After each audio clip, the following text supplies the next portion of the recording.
You are about to view a factual representation of our legal battles. There is no commentary here, just unfiltered, unedited, and raw footage. We are taking you straight to the front lines of justice to observe the system exactly as it operates. Punishment of people in this room. Stand up and come with me, now! Officer, what exactly are we being accused of? Suspicious behavior. Don't argue with me. We've done nothing wrong. This is profile. Put the phone away or I'll remove you by force! We are not leaving. The boarding announcement had just been made for Flight 447 to Atlanta when everything changed. A family of 4, dressed in their Sunday best for a wedding celebration, walked down the jet bridge with their carry-on bags and boarding passes in hand. They had no idea that in the next 20 minutes, their lives would be turned upside down, their dignity stripped away in front of hundreds of passengers, and their story would spark a national conversation that would reach the highest levels of corporate America and cost an airline millions of dollars. Before we dive into this incredible story that shook the aviation industry to its core, let me know in the comments where you're watching from today. And if you haven't already, please hit that subscribe button because you definitely won't want to miss how this unfolds. Trust me, the ending will leave you speechless. The Johnson family had been looking forward to this trip for months. David Johnson, a 42-year-old engineering manager, his wife Sarah, a 8-year-old high school teacher, and their 2 children, one 4-year-old Maya and one 0-year-old Tyler, were heading to Atlanta for Sarah's cousin's wedding. They had saved up for this vacation, booked their flights well in advance, and even splurged on seats together in the premium economy section so the family could sit as a unit. David was the kind of father who always arrived at the airport 2 hours early, even for domestic flights. He checked in online the night before, printed boarding passes at home, and made sure everyone had their identification ready. Sarah had packed snacks for the kids and downloaded movies on her tablet to keep them entertained during the 3-hour flight. Maya, their teenager, was excited to see her extended family and had spent weeks picking out the perfect dress for the wedding ceremony. Tyler, their youngest, clutched his favorite travel pillow and was looking forward to his first time flying in almost 2 years. Nothing about this family suggested trouble. They were polite, well-dressed, and clearly prepared for their journey. David wore a crisp white dress shirt and dark slacks. Sarah had on a beautiful emerald green blouse and black pants. The children were dressed nicely but comfortably for travel. Their luggage met all size requirements. Their documentation was in order. They had arrived at the gate with plenty of time to spare. When the gate agent called for premium economy boarding, the Johnson family gathered their belongings and joined the line. They showed their boarding passes, walked down the jet bridge, and stepped onto the aircraft. The flight attendant at the door welcomed them with a smile and directed them toward their seats in row 12. That's when Airport Police Officer Kevin Bradley decided to make a decision that would haunt him for years to come. Officer Bradley had been working airport security for 6 years. He was stationed near the gate area when he noticed the Johnson family boarding the aircraft. Something about them caught his attention, though he would later struggle to articulate exactly what that something was. He radioed his supervisor and said he wanted to check on a situation developing on the plane. The Johnson family had just settled into their seats when Officer Bradley appeared in the aircraft doorway. He spoke briefly with the lead flight attendant, a woman named Jennifer Collins who had been with the airline for 12 years. What he told her would later become a central point of controversy in the legal proceedings that followed. According to Officer Bradley, he had received a report that passengers matching the Johnson family's description had been acting suspiciously in the terminal. He claimed there were concerns about their behavior and that he needed to question them before the flight could depart. Jennifer Collins later testified that she found this unusual, as she had personally greeted the family at the aircraft door and noticed nothing concerning about their demeanor or conduct. But Officer Bradley was insistent. He walked down the aisle to row 12, where the Johnson family was seated. David was helping Tyler buckle his seatbelt while Sarah was putting their carry-on bags in the overhead compartment. Maya was already seated by the window, looking out at the ground crew preparing the plane for departure. Officer Bradley stopped at their row and asked David Johnson to step into the aisle. David looked up, confused, and asked if there was a problem. Officer Bradley said he needed to speak with him privately and asked him to come to the front of the aircraft. David asked why, what this was about, and whether his family could stay seated while they sorted out whatever misunderstanding was occurring. That's when Officer Bradley made his second mistake of the day. He raised his voice loud enough for passengers in nearby rows to hear and said that the entire family needed to come with him immediately. He claimed they were being removed from the flight pending an investigation into suspicious activity. Sarah Johnson looked up from the overhead compartment, her face showing complete bewilderment. She asked what suspicious activity they were referring to. Maya looked frightened and asked her father what was happening. Tyler started to cry, not understanding why the police officer was talking to his parents in such a stern tone. David Johnson remained calm but firm. He asked Officer Bradley to explain specifically what they had allegedly done wrong. He pointed out that they had gone through security screening without incident, had valid boarding passes and identification, and had done nothing but board their assigned seats. He asked to speak with a supervisor. Officer Bradley's response was to call for backup. Within minutes, 2 additional airport police officers arrived on the aircraft. Passengers throughout the cabin began pulling out their cell phones. Some started recording video, sensing that something was seriously wrong with this situation. Flight attendant Jennifer Collins later said she felt increasingly uncomfortable but didn't know how to intervene without making the situation worse. The 3 officers surrounded the Johnson family's row. Officer Bradley repeated his demand that they leave the aircraft immediately. David asked again what they were accused of doing. The officers couldn't provide a clear answer. They mentioned suspicious behavior, but when pressed for details, they became vague and defensive. Sarah Johnson, who had remained quiet up to this point, finally spoke up. She told the officers that this was clearly a case of racial profiling and that she wanted the incident documented. She pulled out her phone and began recording. Officer Bradley immediately told her to put the phone away, but Sarah continued recording and stated clearly for the camera that her family was being removed from their flight without justification. Other passengers began speaking up. A man sitting across the aisle asked the officers what the family had done wrong. An elderly woman a few rows back called out that this was ridiculous and that the family should be left alone. A businessman in first class stood up and said he had seen the family in the gate area and they had done nothing suspicious. The pilots, Captain Robert Hayes and First Officer Lisa Park, became aware of the commotion and came to the passenger cabin to assess the situation. Captain Hayes had been flying for 23 years and had never seen anything quite like this. He asked Officer Bradley to explain the situation and was told there were security concerns that required the family's removal. Captain Hayes asked what specific security concerns existed. Officer Bradley said he couldn't discuss the details, but insisted the family had to leave. Captain Hayes looked at the Johnson family, looked at the 3 police officers, and made a decision that would later be praised by civil rights organizations across the country.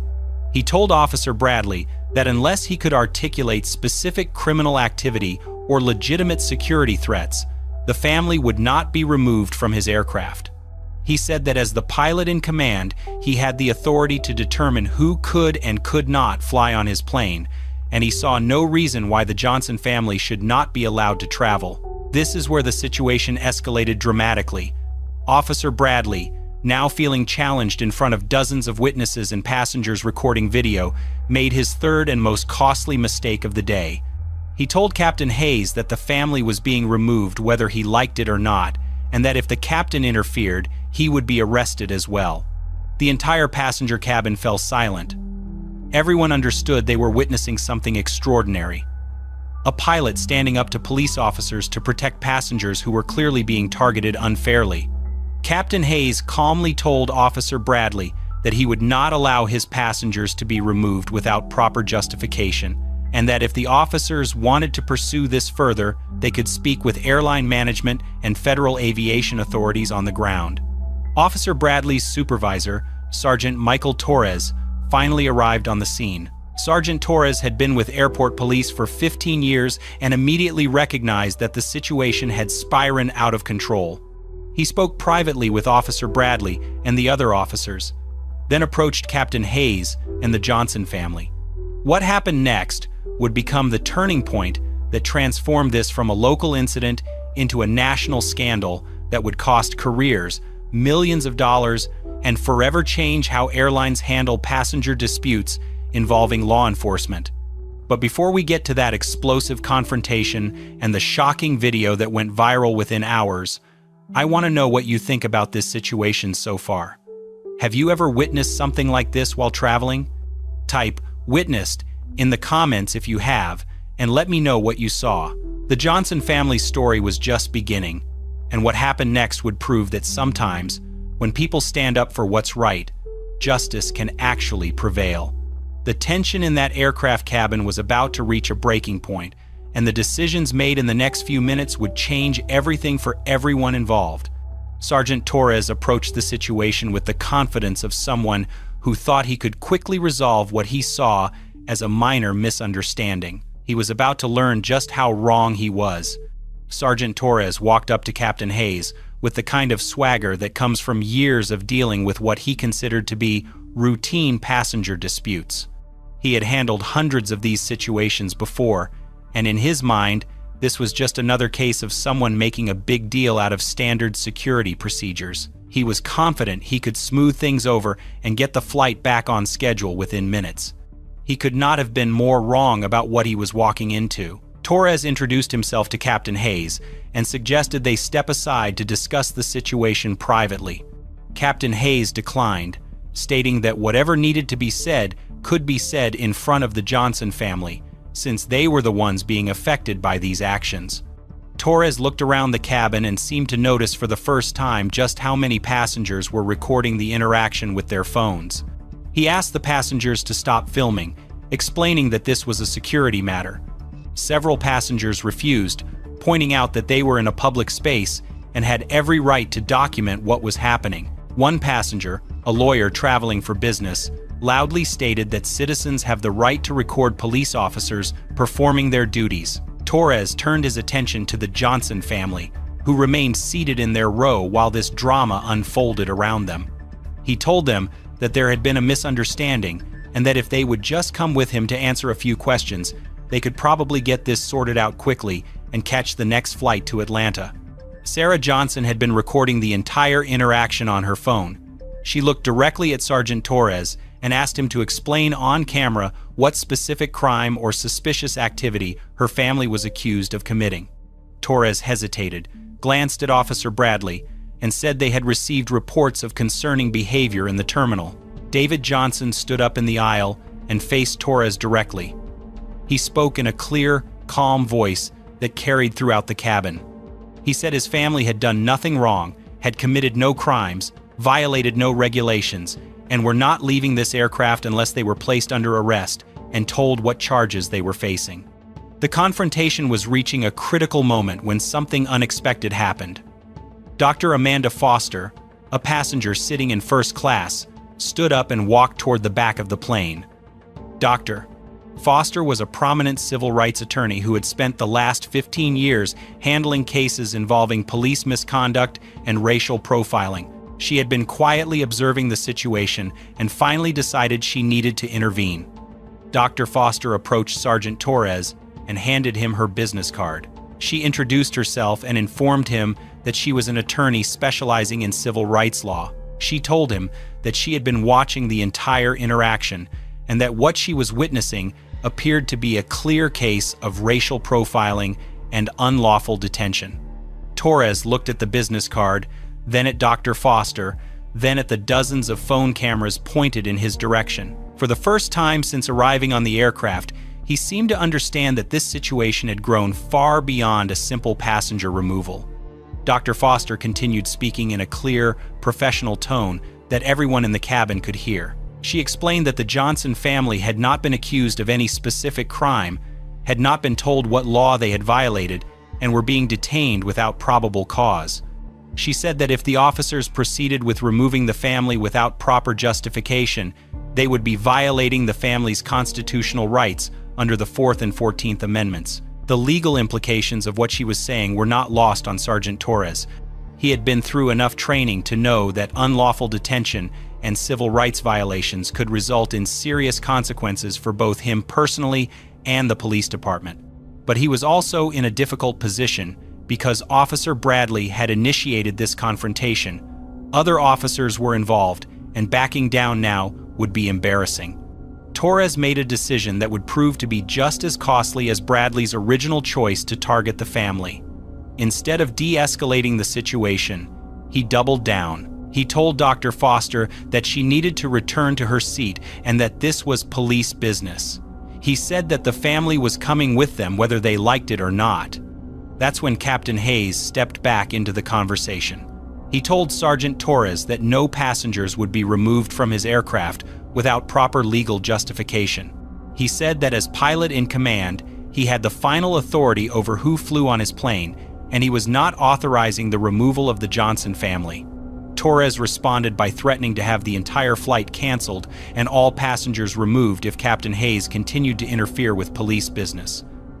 This threat backfired spectacularly. The other passengers, who had been watching this unfold with growing anger, began voicing their displeasure loudly. A businessman shouted that this was ridiculous and that the officers were clearly in the wrong.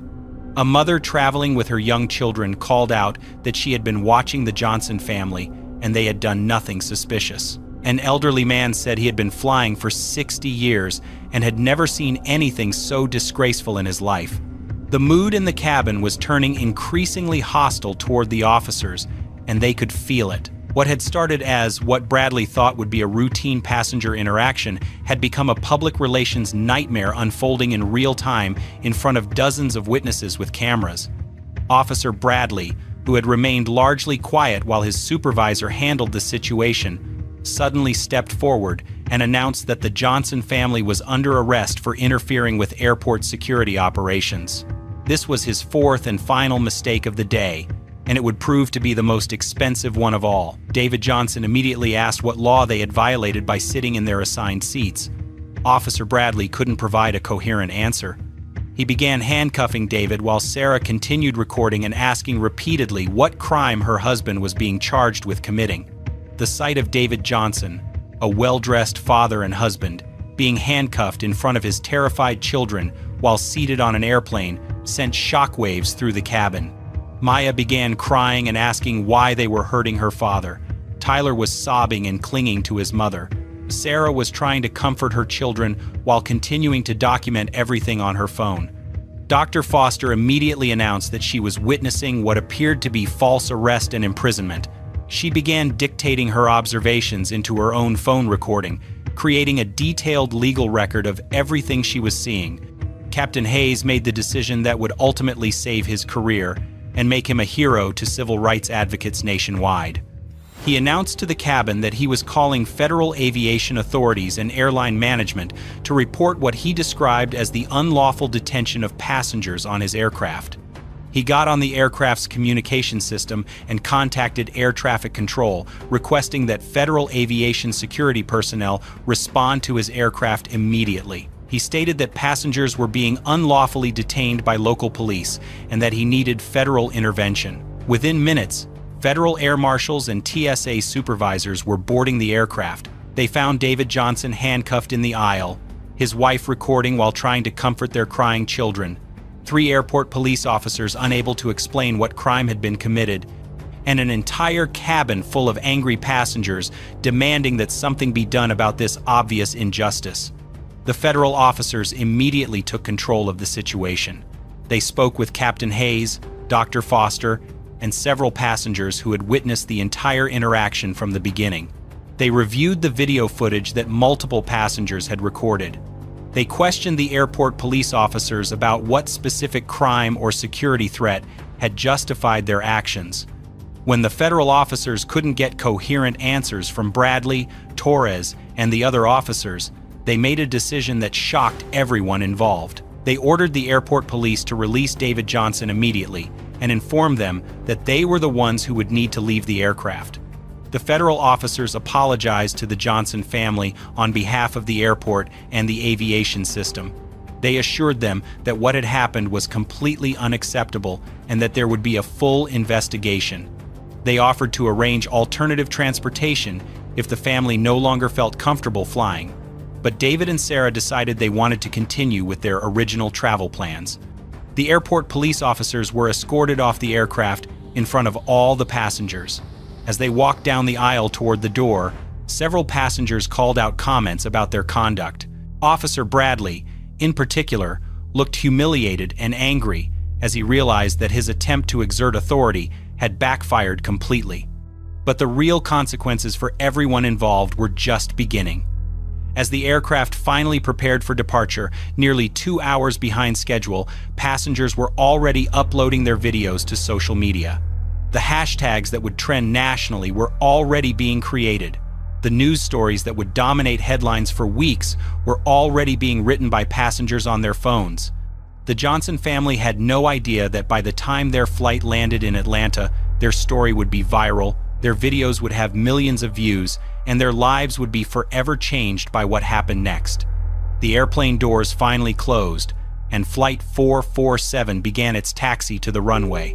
But the real journey for justice was just beginning, and it would take the Johnson family places they never expected to go. The flight to Atlanta was unlike any the Johnson family had ever experienced. Word had spread among the passengers about what they had just witnessed, and throughout the 3-hour journey, fellow travelers approached them to express their support and outrage. Flight attendants went out of their way to ensure the family was comfortable, bringing extra snacks for the children and checking on them frequently.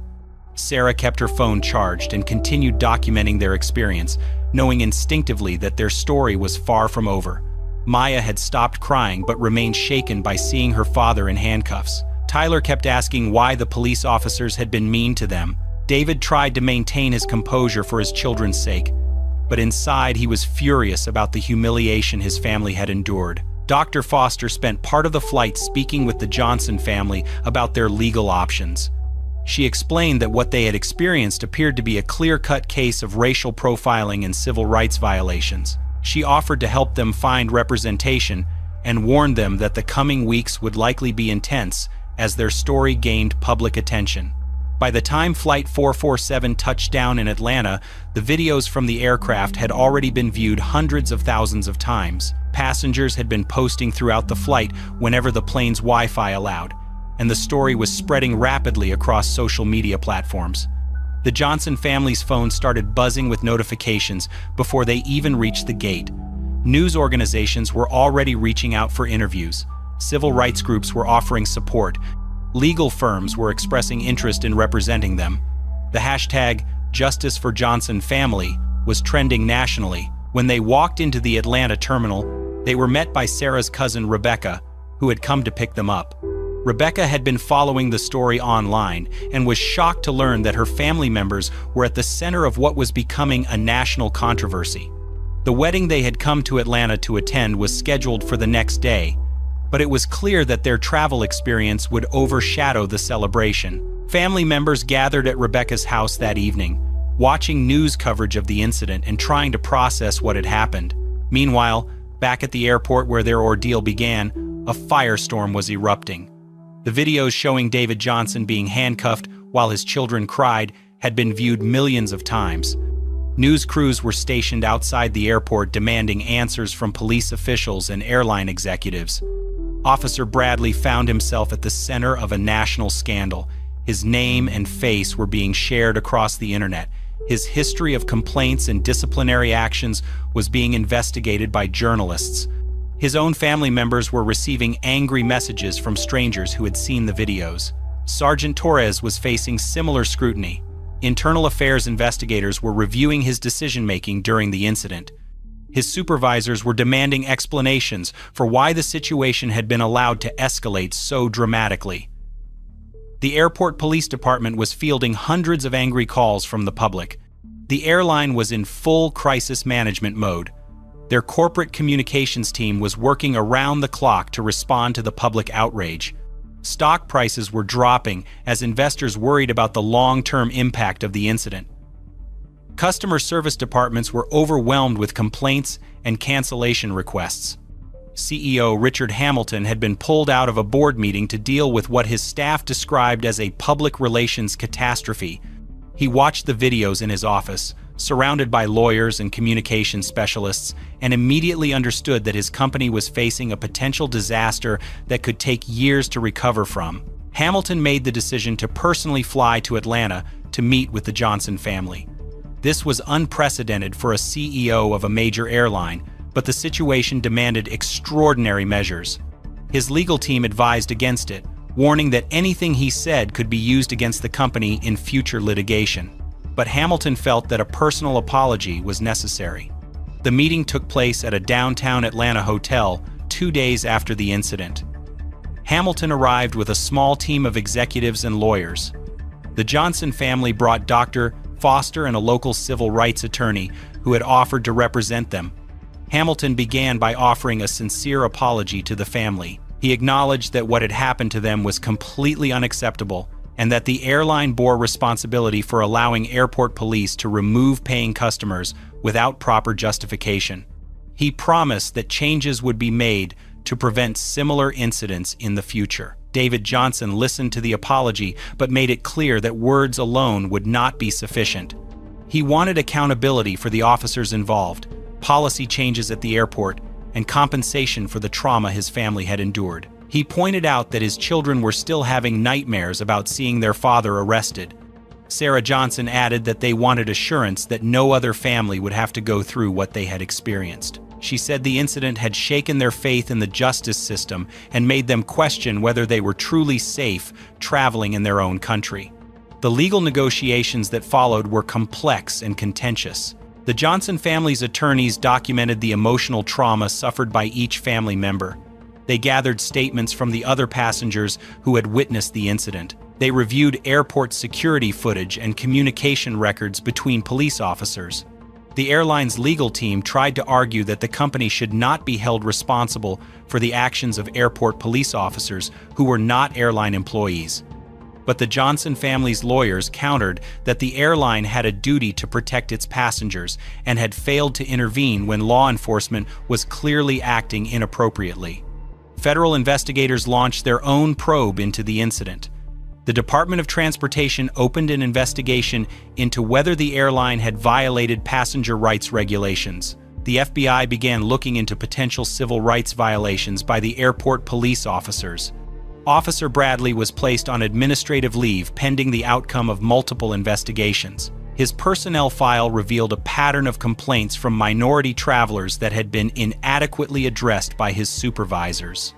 Internal affairs investigators found evidence that he had been counseled multiple times about his interactions with passengers, but had received only minimal discipline. The airport police department's handling of previous complaints against Bradley became a major focus of the investigation.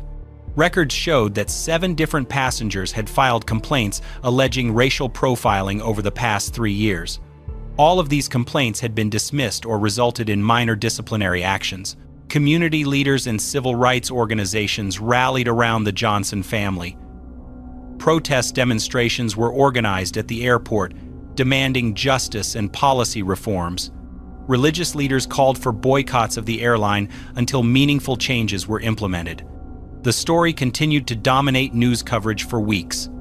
Television networks interviewed aviation experts, civil rights attorneys, and former airline employees about the broader issues raised by the incident.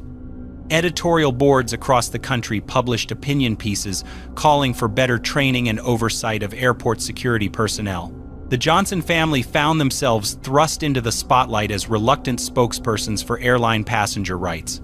They gave carefully controlled interviews, always emphasizing that they wanted their experience to lead to positive changes that would protect other families. Maya and Tyler struggled with the sudden attention. Their school classmates had seen the videos online, and they faced a mixture of sympathy and unwanted curiosity about their experience. The family decided to work with counselors to help the children process the trauma they had experienced. As the legal proceedings dragged on for months, more victims of similar incidents began coming forward. The Johnson family's case had opened the floodgates for other passengers who had experienced racial profiling but had previously felt powerless to challenge it. The investigation revealed systemic problems that went far beyond one incident with one family. Training records showed that airport police officers received minimal instruction on passenger rights and racial bias. Complaint procedures were inadequate and often discouraged passengers from filing formal reports. The pressure on the airline and airport authorities continued to mount as the story refused to fade from public attention. Stock analysts were warning that the company's reputation might never fully recover unless dramatic action was taken to address the underlying issues that had led to the Johnson family's treatment. What happened next would set precedents for how airlines handle passenger rights violations and would result in one of the largest settlements in aviation history. The Johnson family's fight for justice was about to reach its climactic conclusion, and the outcome would send shockwaves throughout the entire airline industry. The pressure reached a breaking point when Congress announced they would be holding hearings on airline passenger rights and airport security practices. The House Transportation Committee scheduled hearings specifically focused on racial profiling in aviation, with the Johnson family incident as the centerpiece of their investigation. Committee Chairman Robert Stevens had been following the case closely and was appalled by what he had seen in the videos. He issued subpoenas for airline executives, airport police officials, and federal aviation authorities to testify about their policies and procedures for handling passenger disputes. The announcement of congressional hearings sent panic through the airline's corporate headquarters. Legal teams worked frantically to prepare executives for what promised to be a grueling public examination of company policies. The stock price dropped another 15% as investors realized the scope of scrutiny the company would face.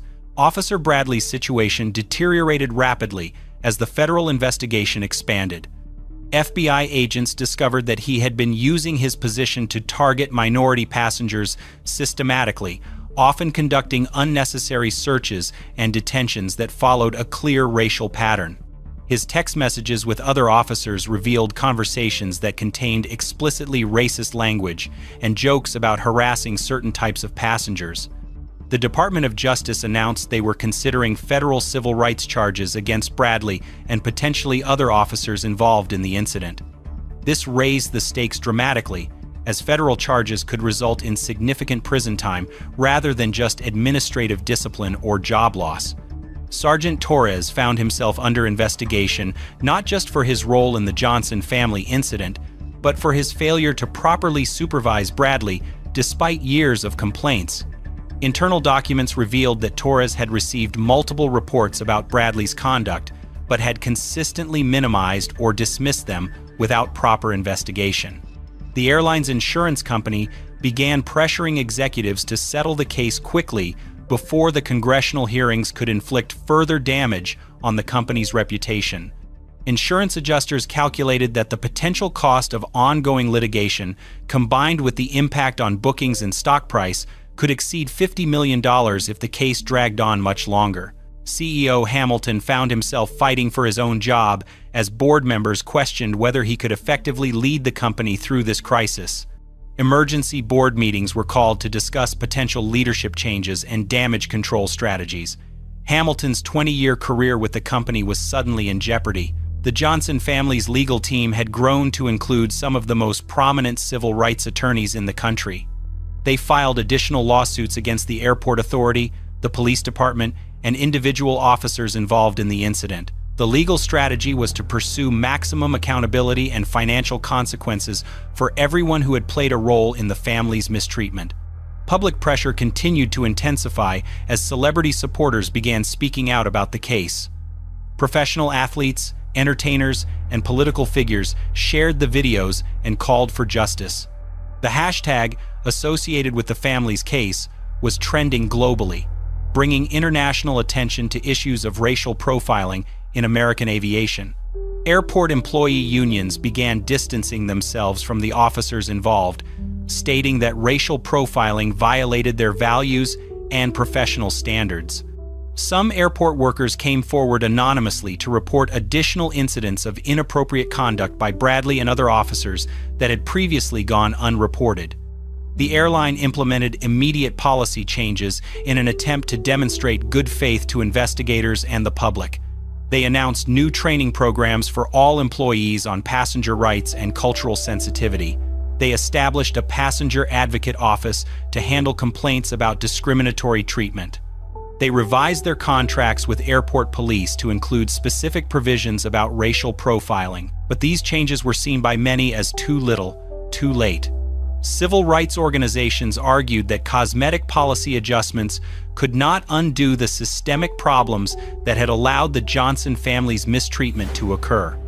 They demanded fundamental restructuring of how airlines and airports handle passenger disputes involving law enforcement. 15 months after that fateful boarding call for Flight 447, the Johnson family stood before a federal courthouse as their attorneys announced a historic $4.5 million settlement. Officer Bradley had been sentenced to 18 months in federal prison for civil rights violations. Sergeant Torres was terminated and faced his own criminal charges. The airline implemented sweeping policy reforms and established a $20 million fund for passenger rights advocacy. But perhaps the most important victory was the precedent set for future cases. The Johnson family's courage to stand up against injustice had created new protections for travelers nationwide. Airlines could no longer hide behind police authority when passengers were mistreated. Airport officers faced real consequences for racial profiling. And most importantly, other families would never have to endure what the Johnsons experienced that day. David Johnson, speaking on the courthouse steps, said their fight had never been about money. It was about dignity, accountability, and making sure no child would ever have to watch their parent being handcuffed for the crime of flying while black. The ripple effects continue today. New federal regulations require enhanced training for all airport security personnel. Passenger Bill of Rights legislation has been strengthened, and dozens of similar cases have been successfully prosecuted using the legal precedents established by this landmark settlement. Sometimes justice moves slowly, but when ordinary people refuse to accept injustice, extraordinary change can happen. The Johnson family proved that standing up for what's right, even when it's difficult, even when it's scary, can create a better world for everyone who comes after. If you think this situation was bad, wait until you see what happens in the case on the right-hand side. You are about to view a factual representation of our legal battles. There is no commentary here, just unfiltered, unedited, and raw footage. We are taking you straight to the front lines of justice to observe the system exactly as it operates.